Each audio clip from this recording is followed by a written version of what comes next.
From garage sales to thrift store aisles, we hunt for treasure, stacking them in piles. Hustling hard, making deals all day, flipping finds, turning profit our way. Your Hustle Podcast guides our quest, learning tricks to be the best. On eBay we make our name, reselling dreams, winning the game. Your Hustle Podcast guides our quest, learning tricks to be the best. On eBay we make our name, reselling dreams, winning the game.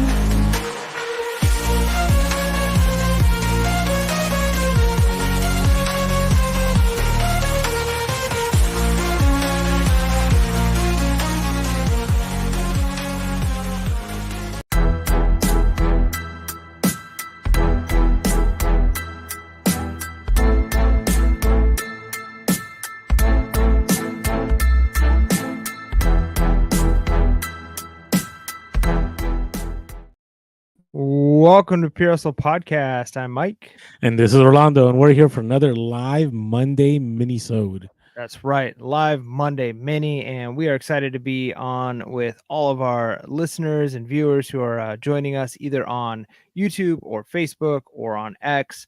The easiest way to interact with you guys, though, is on either Facebook or on YouTube. If you send comments on those, we see them right away. We can interact. We can throw those comments up on the screen. So if you are watching on another platform, you might think about coming on over to YouTube, hitting that like button, hitting the subscribe button, hitting the bell notification. That way you don't miss any of the content that we have when we go live.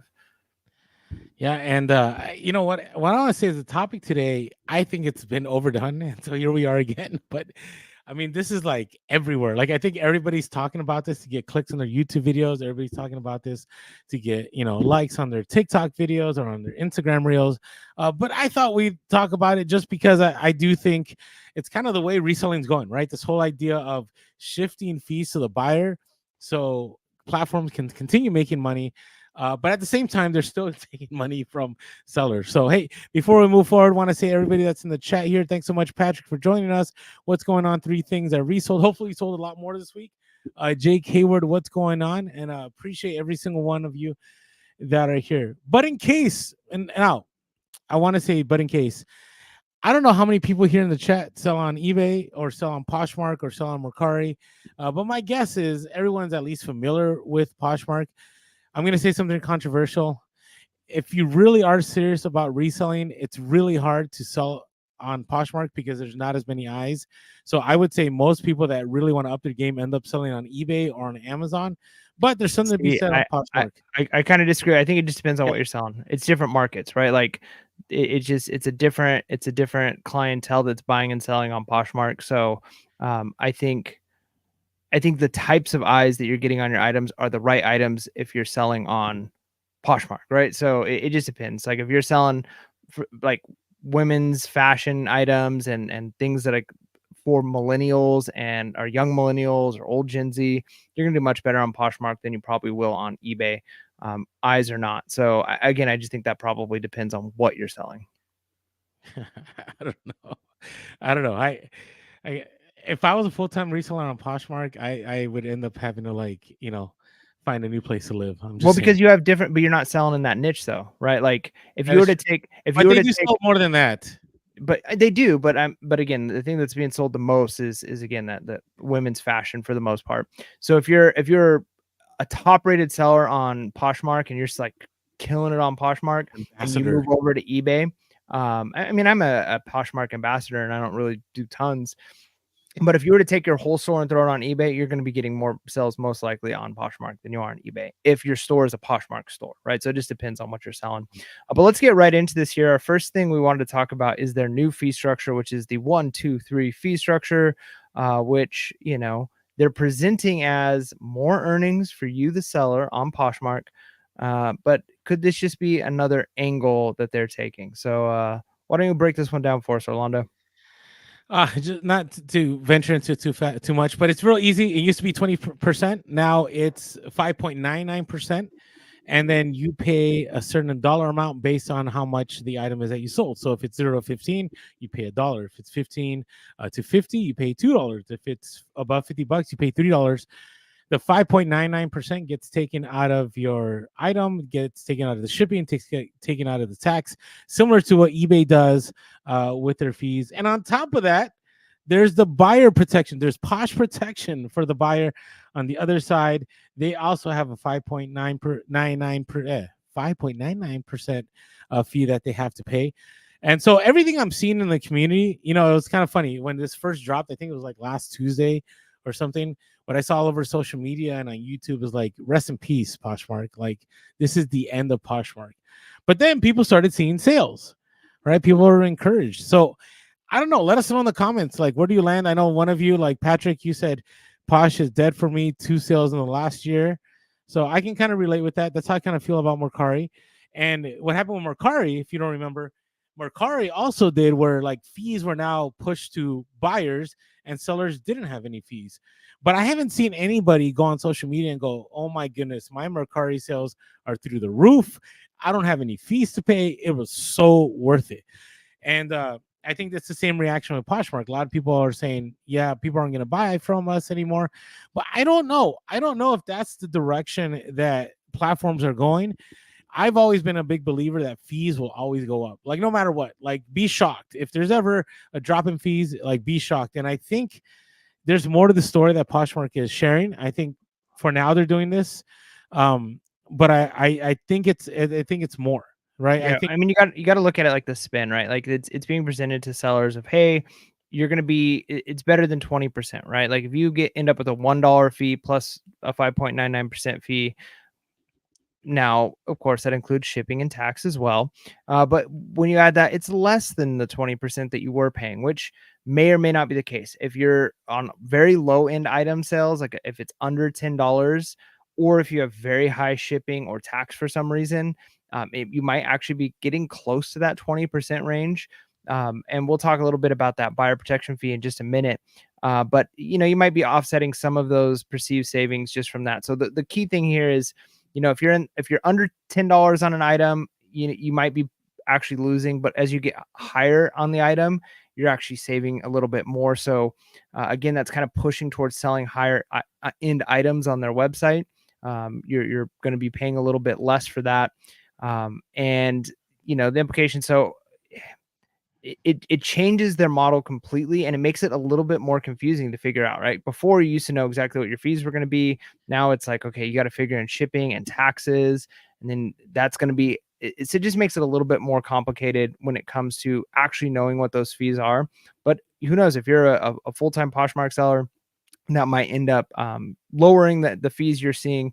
Now, the question that really comes up though, which is our next point here, which is the other side of that, right? Because Poshmark isn't just doing this altruistically out of the kindness of their heart. Let's just not charge our sellers as much and us be bringing in less. They're going to find a way to make sure that they're bringing in just as much or more. So one of the ways they're doing that is through this buyer protection fee. So not only is the seller paying a 5.99% fee, but the buyer now has to pay a 5.99% fee as a buyer protection fee. So it's kind of transferring the fee amongst the buyer and the seller. And I don't know. I mean, I guess I haven't followed Mercari enough to know how all of that has turned out for them. But I just imagine that if you're a buyer, it doesn't look good, right? Like if you're seeing like, I didn't used to have to pay a fee and now I do have to pay a fee. And nobody likes when you get a hotel reservation, or you get you buy something somewhere and then there's a hidden, there's this service charge. I mean, I went to buy movie tickets the other day for my son, and I'm looking at the price. I'm like, why is this price so high? And there was like a $6 service charge.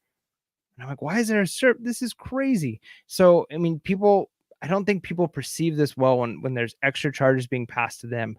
No matter what, you're going to have to lower your prices if buyers are like, wait, I was fine paying 20 for this, but now I have to pay another 5.99% on top of shipping, on top of tax.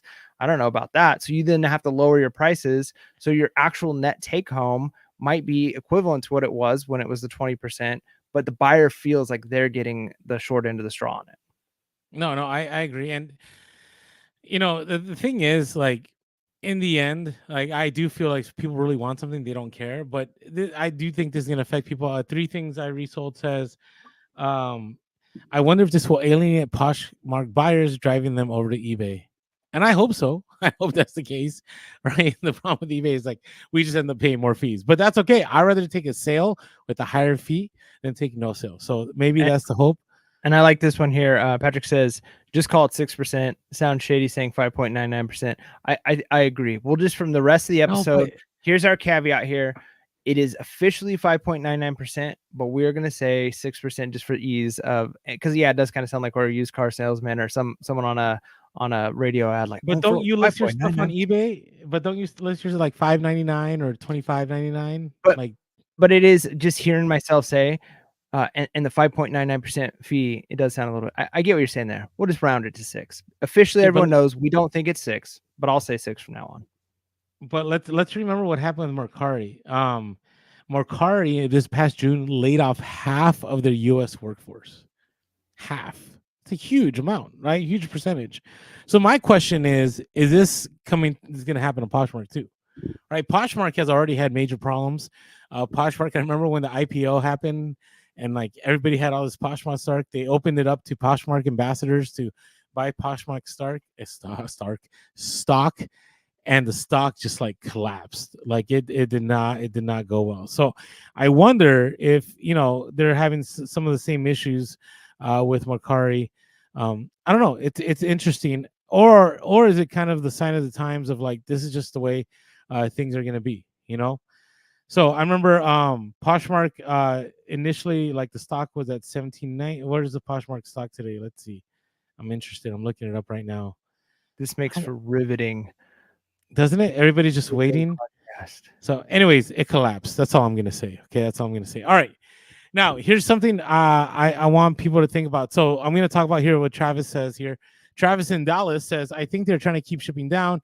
It's either the buyer pays more with fees or the buyer pays $12.97 for shipping on a t-shirt. And I watch them raise shipping.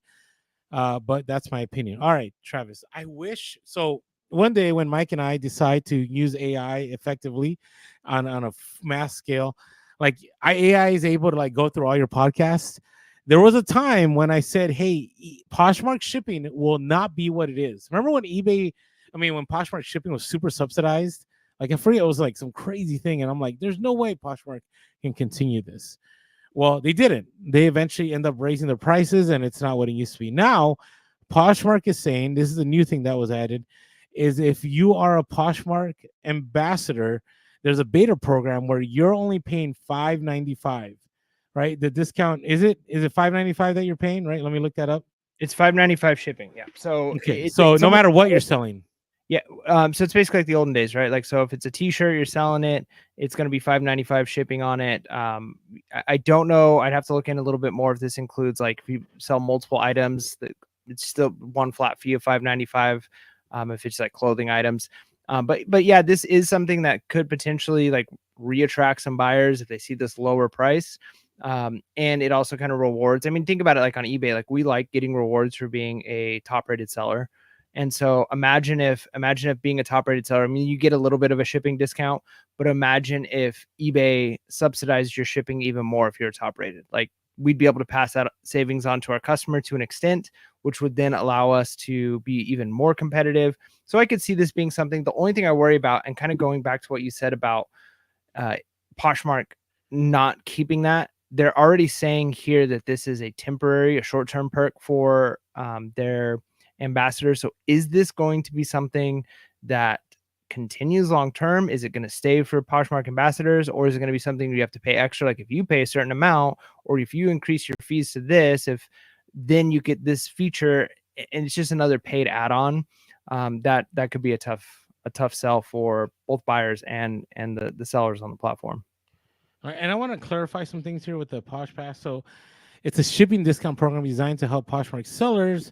All items in the seller's closet will receive discounted shipping of $5.95, which is 100% covered by Poshmark. Poshmark is offering Posh Pass at no cost till December 31st. All listings, regardless of the price, are eligible for Posh Pass in a closet except for wholesale listings. So somebody had mentioned, Lisa had mentioned, Lisa Freeman here had mentioned. I got this one up right here. So it's $5.95 as long as it's under 5 pounds. I don't And see then that though. for multiple items, I just sold a bundle today, 2 items, $5.95 shipping. Okay, well there you go. There you go. So I wonder about the weight limit. Okay, but I do think that's going to go up. Now there's something. 3 things I resold says. If everything was great at Poshmark and Mercari, they wouldn't be taking huge swings, and I agree with that. I think there's when definitely drastic moves. I think it's a survival move. It could be. I think I don't disagree with that. I think that there probably are some struggles, but the other side is the best companies also have to be the most innovative, right? Like a lot of times companies come out with big changes or big things or something new, and that doesn't mean there's something necessarily wrong. I'm not saying that's not the case here, but just because there's a big drastic swing in a company, it could be like, hey, we've got this new innovative way of doing something. We're going to change the whole way reselling happens. But I do think you're probably right. I think it is probably a sign in this one that there are potential issues. All right. So what do we think about this? Let's go ahead and just move into the more macro level of this and thinking about how Poshmark making this move. We already talked about Mercari a little bit, but how is this going to affect reselling in general? Like, how is this going to affect other platforms like eBay? I mean, we've seen things like when Amazon changes their shipping time, it affects all of us because it becomes expectations. And when things change on different platforms, fee structures, it has wider implications. And so what are your thoughts here? Do you think this is going to potentially draw sellers to Poshmark? Do you think that this is going to encourage companies like eBay to maybe look at their fee structure and try a tiered structure that might actually be beneficial to us? What are your thoughts there? I think it's going to have zero impact. The reason I know that's not the answer you're looking for. I think it's going to have zero impact because I don't think Poshmark is a big enough player. I think what'll happen is people will try to see if the same item, especially people that cross post, unless people are aware of their prices. If they're cross posting on Poshmark and eBay, people are just going to go to eBay and they're just going to pay eBay for it. So be careful with your prices.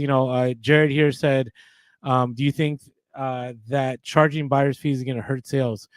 So I don't know. I just what I do know is that it didn't help Mercari. I think they're expecting a flood of sellers, and the hope was that if you had a flood of sellers, that means more items on your platform. That means more people are drawn to your platform. It just didn't happen.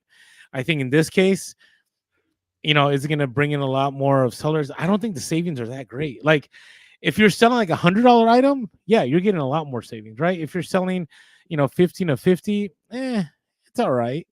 But again, I keep saying that like the amount of eyes you get on Poshmark is not even close to eBay. So I don't know how much that's going to actually impact the market.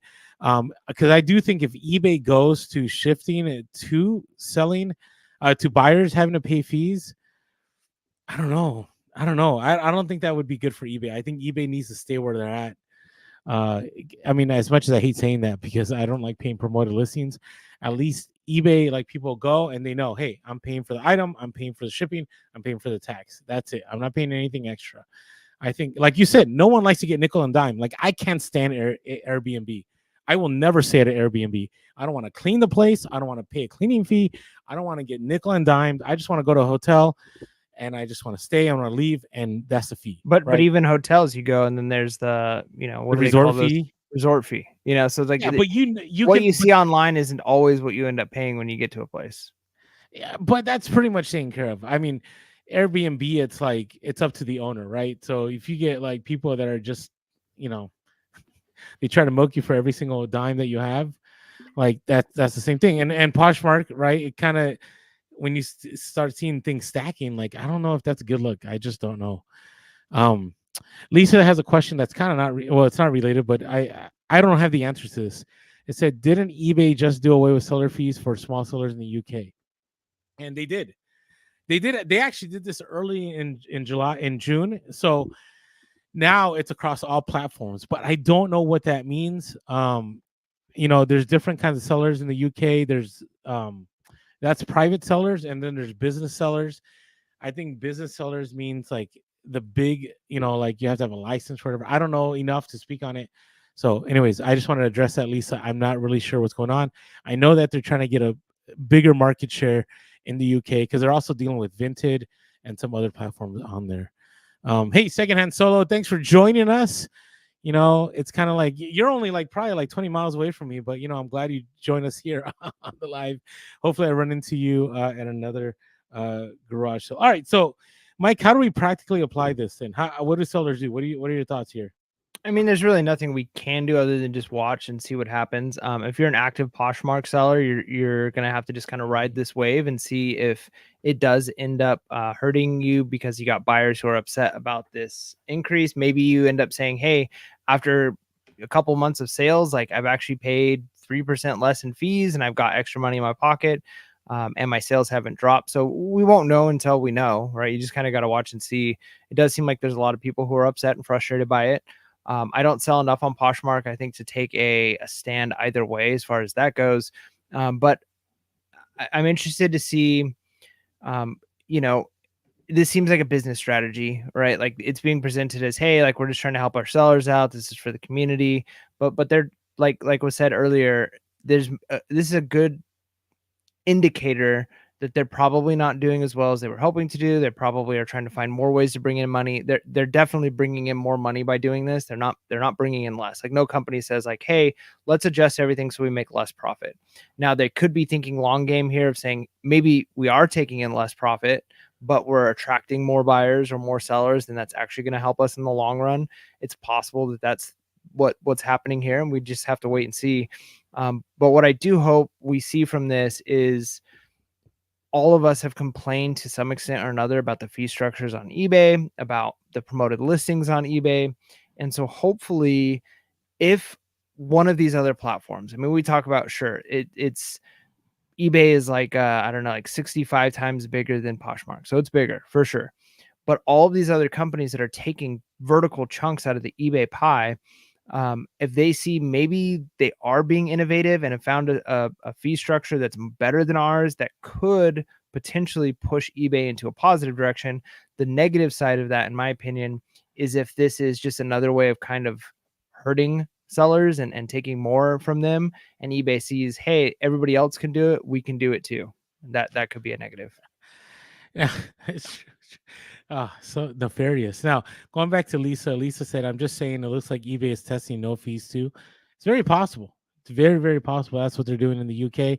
The only reason I'm kind of like, I'm not sure if that's 100% sure, is because they're not charging buyers the fees, right? So if they started doing that, then I'm like, yeah, it's gonna happen here in the US. So we'll see what happens. Okay, I'll take two more comments, and then we got to run because it's a mini-sode. Catch our long form podcast on Wednesdays, by the way, if you haven't subscribed yet. So this is from Jared. Jared says the fees add up, making more if you add up both ends. It's true, they do add up. They end up they make more money, and somebody, Patrick, had said no one is going to make money. No one is going to do something with the intent of making less money, right? So that is true. Right, Poshmark. I also do think though that people sometimes make plays out of desperation. Like things are tough, they're trying to figure out, they're trying to shake things up, and they're just trying to survive, and then they pull that. Daniel says, "Do you anticipate eBay pursuing a whatnot type platform in the future?" The funny thing is, yes, because they've talked about it for 3 years, but they haven't opened up. Let's give them the benefit of the doubt though, and they're just letting other platforms work out the kinks. Well, whatnot's pretty phenomenal. So I don't know what other kings are trying. I mean, I don't know. I'd say it's phenomenal. I think it, I mean, so that's the thing that like, I'm interested. So like, I wonder what the gross market value of Whatnot is, right? Like, because you made the comment that like Poshmark is so small, but I feel like Whatnot can't be that much bigger. That's true. Than Poshmark, but who knows? All right, so we'll end on this one here. Oh, it's a little bigger. It looks like Whatnot is 2 billion, whereas Poshmark I think was like 1.4. So it's about the same in comparison, like percentage wise to eBay. It's relatively the same size. But think about how fast Whatnot was able to do that, right? So, all right, I want to end on this comment. With Secondhand Solo says, before you guys go, what's the meaning of life? All I'm gonna leave it with is Secondhand Solo makes you to be real, be relevant, and be reselling. blades. Peace. See you guys. Thank you everyone for joining us.